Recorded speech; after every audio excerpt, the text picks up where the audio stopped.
Hello friends, మనం దేవాలయ ఆగమాల గురించి తెలుసుకుందాం.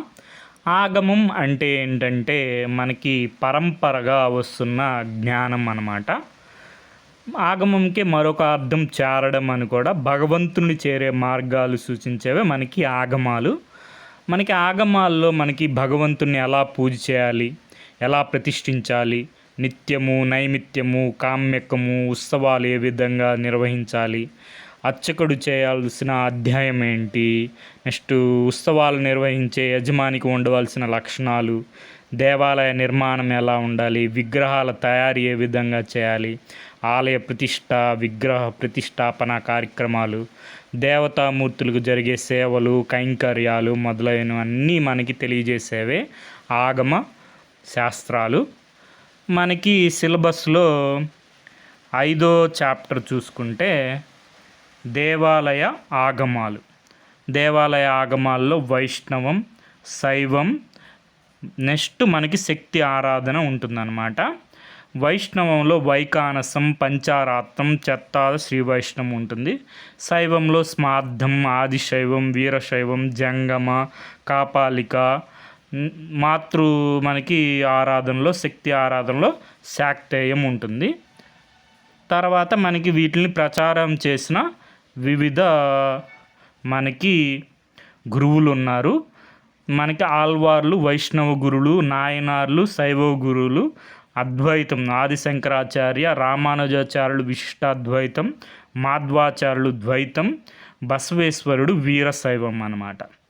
మనం ఈ విషయాలు సిలబస్లో చూసుకున్నా చాలు, చాలా వరకు క్వశ్చన్లు మనం ఆన్సర్ చేయొచ్చు. మనకి ఇక్కడ ఇంగ్లీష్లో కూడా చూసుకుంటే మనకి టెంపుల్ ఆగమాస్ ఉంటాయి, డిఫరెంట్ ఆగమాస్ ఉంటాయి హిందూ శాస్త్రాల్లో. వాటిల్లో ప్రధానమైనవి వైష్ణవానికి సంబంధించి వైకానస, పంచారాత్రం, చెత్తాడ శ్రీ వైష్ణవం. నెక్స్ట్ శైవంలో వచ్చి స్మార్థం, ఆదిశైవం, వీరశైవం, జంగమ, కాపాలిక మొదలైనవి. మదర్ గాడెస్కి మనకి శక్తి ఆరాధన శాక్తేయం. మనకి గ్రామ దేవతలు ఉంటారు కదా, అది శక్తి ఆరాధన అనమాట, శాక్తేయం కిందకి వస్తుందన్నమాట.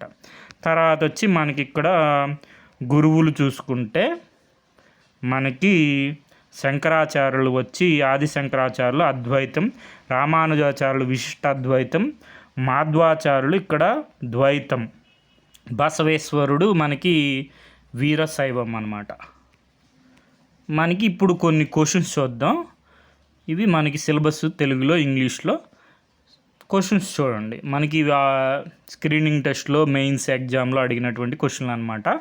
అద్వైత తత్వ స్థాపకుడు ఎవరు? ఆది శంకరాచార్యులు వారు, అద్వైతం. నెక్స్ట్ విశిష్టాద్వైతం ఎవరు సంస్థాపకుడు ఎవరు అంటే విశిష్టాద్వైత తత్వశాస్త్ర ఫౌండర్ ఎవరు? రామానుజాచార్యులు. మిగిలిన వారు కూడా చూసుకోండి. ఆది శంకరాచార్యులు వచ్చి మనకి అద్వైతం, వల్లభాచార్యులు శుద్ధ అద్వైతం. మనకి పుష్టి మార్గం ఉంటుంది, పాత్ ఆఫ్ గ్రేస్, రాధాకృష్ణుల ఆరాధన ఉంటుందన్నమాట. నెక్స్ట్ నింబార్కాచార్యులు అంటే ద్వైతాద్వైతం. నింబార్కాచార్యులు ఏంటి? ద్వైత అద్వైతం. నెక్స్ట్ బసవేశ్వరుడు మనకి వీర శైవతత్వం. అద్వైతం మనకి తెలుసు కదా, ఆది శంకరాచార్యులు.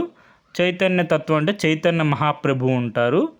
మనకి హరే కృష్ణ మూమెంట్ ఉంటుంది కదా, ఇస్కాను, అది మనకి చింత అచింత్య భేద అభేద అని ఉంటుంది, అది ఫిలాసఫీ, చైతన్య మహాప్రభు. ద్వైత ఫిలాసఫీ మనకి తెలుసు కదా, మాధ్వాచార్యులు వారు ద్వైత ఫిలాసఫీ. మనకి పుష్టి మార్గు శుద్ధ అద్వైతం వచ్చి వల్లభాచార్యులు. నెక్స్ట్ జంగమ అనేది ఏ ఆగమాలలోకి చెందిందంటే మనకి తెలుసు కదా, శైవ ఆగమాలు. మనకి శక్తి ఆగమాస్ ఉంటాయి. వైష్ణవ ఆగమాల్లో పంచారాత్ర వస్తుంది, వైకానస వస్తుంది, చెత్తాద శ్రీ వైష్ణవం కూడా మనకి వైష్ణవ ఆగమాస్లో వస్తుంది.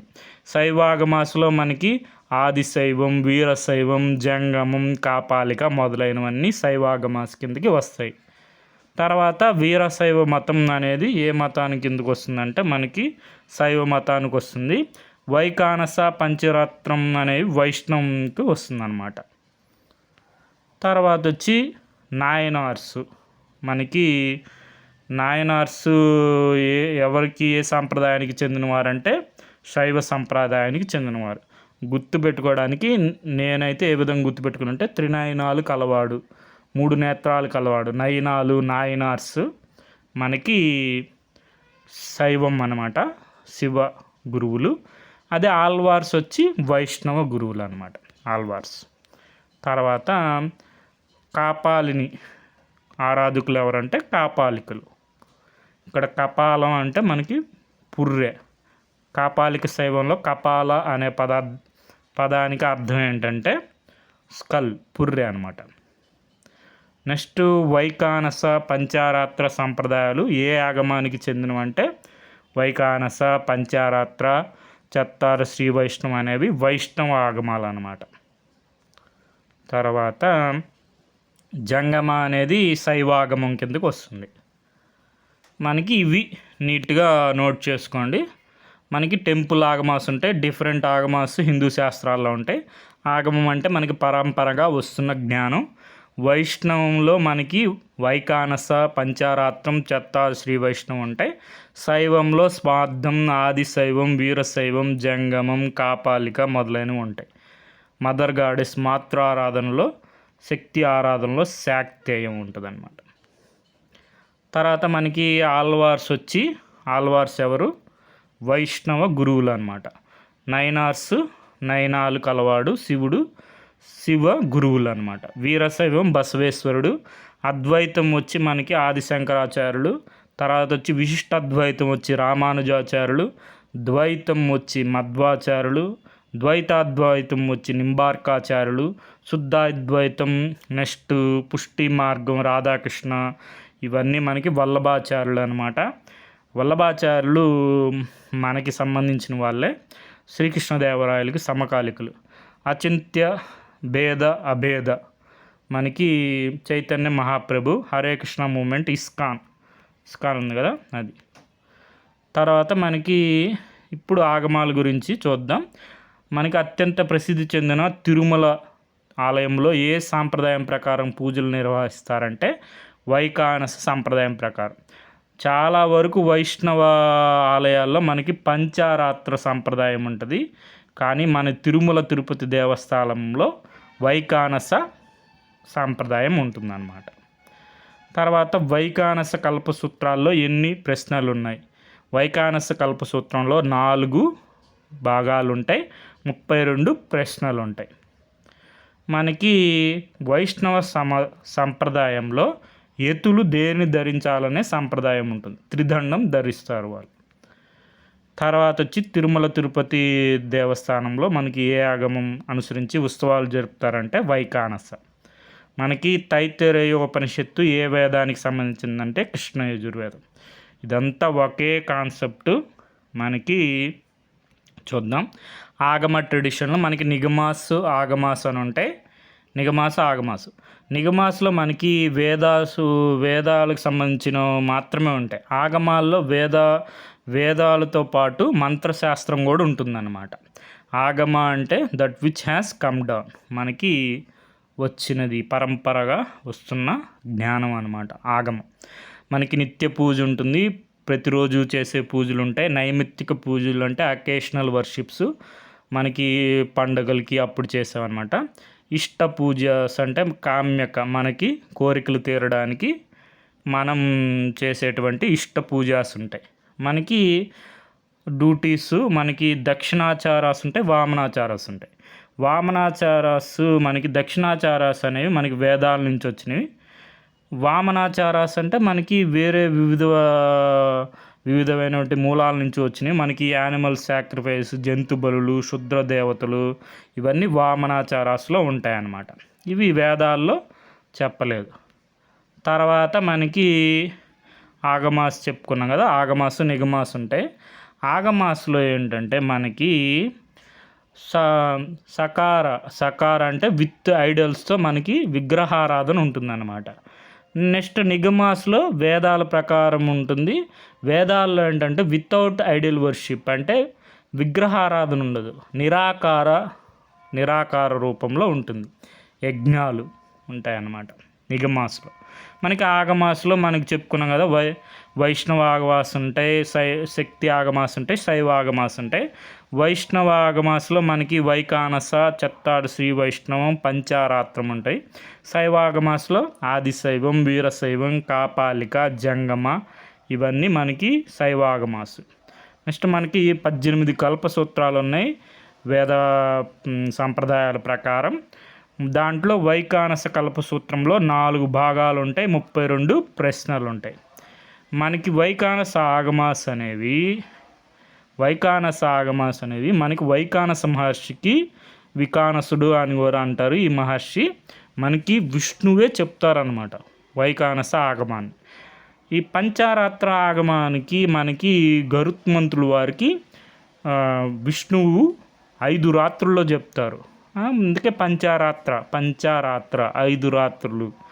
మనకి వైకానస ఆగమాల్లో మనకి వైకానస ఆగమాన్ని పాటించే బ్రాహ్మణులు ఏంటంటే మనకి ఇదన్నమాట. కృష్ణ యజుర్వేదంలో తైత్తిరీయ ఉపనిషత్తు ఉంది కదా, దాంట్లో మనకి కృష్ణ యజుర్వేదం వైకానస కల్పసూత్రాలని, వైకానస ఆగమాన్ని మనకి పాటించే వాళ్ళే మనకి వైకానస ఆగమ బ్రాహ్మిన్ కమ్యూనిటీ అనమాట. తర్వాత మనకి తిరుమల తిరుపతి దేవస్థానంలో మనకి వైకానస సాంప్రదాయం ప్రకారం పూజలు జరుగుతాయి. తర్వాత వచ్చి మనకి శైవాగమాసులో స్మార్థం అనుకున్నాం. ఈ స్మార్థ సంప్రదాయంలో పంచాయతన అని ఉంటుంది. 5 దేవుళ్ళు మనకి ఆదిత్యాంబిక, విష్ణు, గణపతంచ, మహేశ్వరం. ఆదిత్య అంటే సూర్యదేవుడు, అంబిక అంటే మనకి శక్తి ఆరాధన అనమాట, అమ్మ తల్లి. విష్ణు అంటే విష్ణువు, గణపతి అంటే మనకి వినాయకుడు, మహేశ్వరం అంటే పరమేశ్వరుడు, మహేశ్వరుడు. అది తర్వాత మనకి వైకానస ఆగమం చెప్పుకున్నాం కదా, 4 భాగాలు ఉంటాయి, 32 ప్రశ్నలు ఉంటాయి. ఏ భాగాల్లో ఏమేమి ఉంటాయి ఒకసారి చూసుకోండి. మొదటి భాగంలో వచ్చి స్మార్త సూత్రాలు, గృహ్య సూత్రాలు అని ఉంటాయి. మనకి 18 శరీర కర్మలు, 18 ప్రాయశ్చిత్తాలు, నిత్య హోమాలు మొదలైనవన్నీ మొదటి భాగంలో ఉంటాయి. రెండవ భాగంలో వచ్చి మనకి ధర్మసూత్రాలు అంటే 4 ఆశ్రమాలు ఉంటాయి. 4 ఆశ్రమాల్లో మనకి రామానుజులు వారు కూడా మనకి త్రిదండ సన్యాసం స్వీకరించారని వైకానస సూత్రం ప్రకారం మనకి కౌముదికి శాస్త్రం చెప్తుందనమాట. ఇదంతా మనకి రెండవ భాగంలో ఉంటుంది. మూడవ భాగంలో వచ్చి ఋషి గోత్ర ప్రవరాలు ఇవన్నీ మనకి మూడవ భాగంలో ఉంటాయి. 4వ భాగంలో శ్రౌత సూత్రం మనకి 7 యజ్ఞాలు ఉంటాయి, వాటి ప్రాయశ్చిత్తాలు అవన్నీ 4వ భాగంలో ఉంటాయన్నమాట. మనకి ఇప్పుడు క్వశ్చన్ చూద్దాం. మనకి వైకానస ఆగమం ఉంది కదా, మనకి దాంట్లో వైకానస కల్పసూత్రాలు 4 భాగాలు ఉంటాయి, 32 ప్రశ్నలు ఉంటాయి. ఆ భాగాల్లో ఏమేమి ఉంటాయి? మొదటి భాగంలో ఏముంటుంది? మొదటి భాగంలో మనకి స్మార్త సూత్రాలు అనేవి ఉంటాయి. ఏకి 3 ఉండే ఆప్షన్ ఒకటే ఉంది, 2 మిగిలిన కూడా చూద్దాం. రెండవ భాగంలో ధర్మ సూత్రాలు ఉంటాయి. మూడవ భాగంలో గోత్ర ప్రవరాలు ఇవి ఉంటాయి. తర్వాత 4వ భాగంలో ఇంట్లో సౌత సూత్రాలు, సప్త యజ్ఞాలు, వాటి యొక్క ప్రాయశ్చిత్తాలు 7 యజ్ఞాలు అవన్నీ ఉంటాయి. సో ఇది మనకి వీటికన్నిటికి సోర్స్ వచ్చి విజేత కాంపిటీషన్ వాళ్ళ బుక్ అనమాట, Hindu philosophy and temple system. తర్వాత వచ్చి official papers, previous papers, screening test, next తర్వాత మెయిన్స్. ఇప్పుడు తర్వాత మిగిలిన కూడా చూద్దాం. మనకి ఏ ఆగమం రామానుజాచార్యులు, మాధ్వాచార్యులు ఇద్దరికీ వర్తించేది ఏదంటే పంచారాత్ర ఆగమాన్ని మనకి ప్రచారంలోకి తెచ్చింది మనకి రామానుజాచార్యులే అనమాట.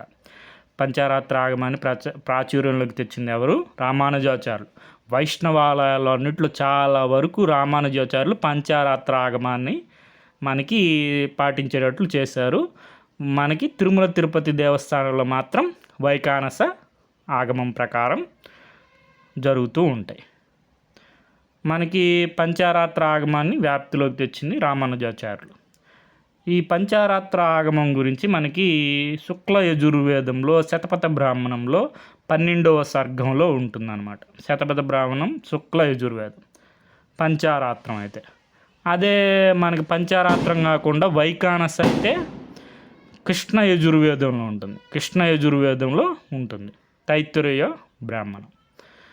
నెక్స్ట్ చట్టాడ శ్రీ వైష్ణవ సముదాయానికి చెందిన అనుచరులు ఏ తత్వాన్ని అనుసరిస్తారంటే రామానుజాచార్యులు తత్వాన్ని అనుసరిస్తారు. రామానుజాచార్యుల ప్రకారం భగవంతుడు ఎన్ని రూపాల్లో అవతరిస్తాడు. మనకి రామానుజాచార్యుల తత్వం పంచారాత్రం, పంచ ఐదు తత్వాలు మనకి పర, వ్యూహ, విభవ, అంతర్యామి, అర్చ.